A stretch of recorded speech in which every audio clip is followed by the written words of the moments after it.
ప్రధానమంత్రి నరేంద్ర మోదీ మంచోడు, కేంద్ర మంత్రి కిషన్ రెడ్డి చెడ్డోడని ముఖ్యమంత్రి రేవంత్ రెడ్డి ఇష్టం వచ్చినట్లు మాట్లాడుతున్నారని నిజామాబాద్ ఎంపీ ధర్మపురి అరవింద్ మండిపడ్డారు. కిషన్ రెడ్డి ఏ ప్రాజెక్టుకు అడ్డుపడ్డాడో చెప్పాలన్నారు. కేంద్రం నుంచి వచ్చే ప్రాజెక్టులకు రాష్ట్ర ప్రభుత్వం నుంచి భూమి కేటాయించారా, నిధులిచ్చారా అని అంశాలను ప్రజల ముందు పెట్టాలని అరవింద్ డిమాండ్ చేశారు. ముఖ్యమంత్రి కిషన్ రెడ్డి గారి మీద పడి ఏదో అంటా ఉన్నాడు.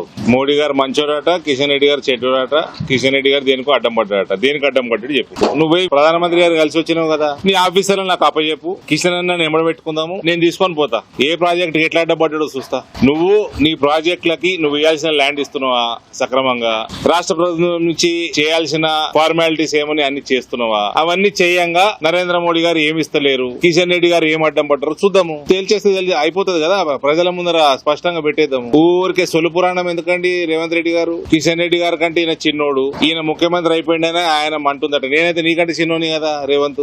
నువ్వు ఎప్పుడు చల్లగా ఉండాలి, నువ్వు మంచిగా పరిపాలన చేయాలి, నువ్వు సక్సెస్ఫుల్ ముఖ్యమంత్రి ఉండాలని నేను కోరుకుంటా కదా. ఏ రాష్ట్రానికి కూడా నరేంద్ర మోడీ ఎక్కువ చేయడు, తక్కువ చేయడు. రొటీన్ గా అయ్యే ప్రాజెక్టులు, రీజనల్ రింగ్ రోడ్ గానీ, నువ్వు మూసీ ప్రక్షాళన అంటున్నావు కదా, నీ డిపిఆర్ వ్యవహారము నువ్వు ఏ రకంగా చేద్దాం అనుకుంటున్నావు, అవన్నీ డీటెయిల్స్ అని నీ ఆఫీసర్లు అప్పచెప్పు.